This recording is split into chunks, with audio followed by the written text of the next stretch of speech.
And one more top story to tell you about tonight. How about this? New information about the men who killed about the man, who killed 3 Northern New York County Regional Police detectives. Here's what we have. We obtained a new search warrant today outlining more reasons officers were investigating the shooter to begin with. And we also just learned the other Northern New York County officer who was injured in that shooting has just been released from the hospital. All of this coming just one day after we honored those 3 fallen heroes. Candace Scalise live right now outside the Northern New York County Regional Police Station to tell us more about what we learned today. Candace. Hey, Joel. Well, we are just outside of the police station here where you can see this memorial still continuing to grow just a day after those 3 officers were laid to rest. But let's get to that new information. This is the affidavit we got our hands on today, and we have a search warrant that was actually signed by Detective Mark Baker. He is one of the officers who was shot and killed in that ambush. So what this details right here is that on September 16th, we know that officers were called by Ruth's ex-girlfriend and her mother, saying that a man could be seen on their trail camera in a cornfield near their home wearing camouflage and using binoculars to look through a window. Police later looked at that video and discovered he also had an AR-15 rifle and scope.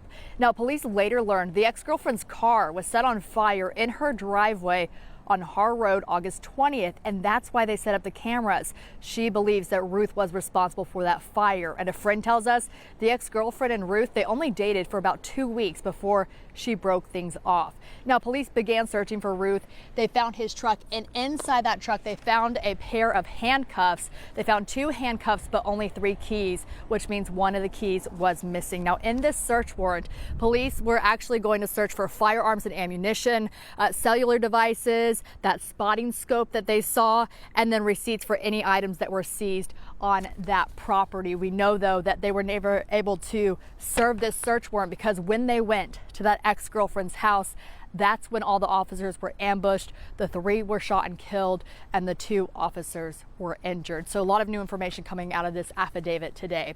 For now, reporting live at the Northern New York County Regional Police Department, I'm Candace Scalise.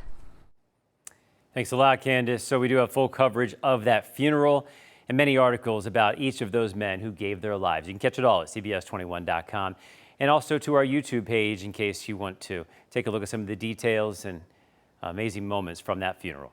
Tonight we're getting more details about a newly obtained search warrant about 24-year-old Matthew Ruth, the man who shot and killed 3 officers in York County last week. Thanks for being here at 5:30. I'm Joel D. Smith. So Candace Scalise is looking into this now. She joins us live from North Codorus Township at the Northern New York County Regional Police Department. So Candace, what was the new information? What really caught your eye in this affidavit?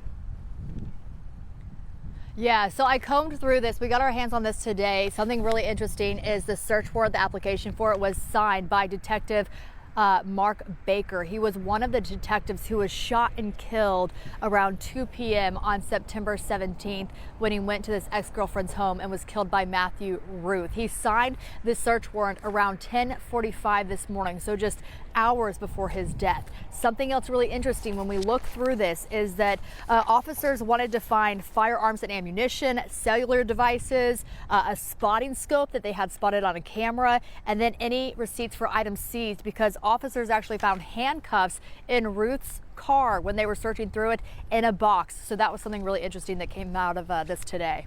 Yeah, that's some new information. It also confirms some things we had heard before. Let's get back into why the ex-girlfriend and her mother contacted police to begin with when it came to him. Yeah, this all starts around 11:30 Tuesday night on the 16th of September. That's when the ex-girlfriend and her mom called police. They said they could see on their trail camera there was a man in a cornfield. He was wearing camouflage and looking through binoculars into their windows. Of course, that's concerning. They call police. Police go out, look at that camera footage. Police discover with a closer look, the man, Matthew Ruth, is actually using a scope, and on his shoulder, he is wearing an AR-15 rifle, which is what we know was used to kill the 3 officers. We also found out in this affidavit and confirmation that on August 20th, the ex-girlfriend's truck was set on fire in her driveway. She suspected Ruth at the time, but after seeing a man in her cornfield, she says, yeah, I think it was him. That's actually why they put up the cameras after Yeah. her truck was set on fire in August. Yeah, we knew it was a dangerous situation. It seems like all the signs were there. Candace, thanks for looking into that affidavit for us.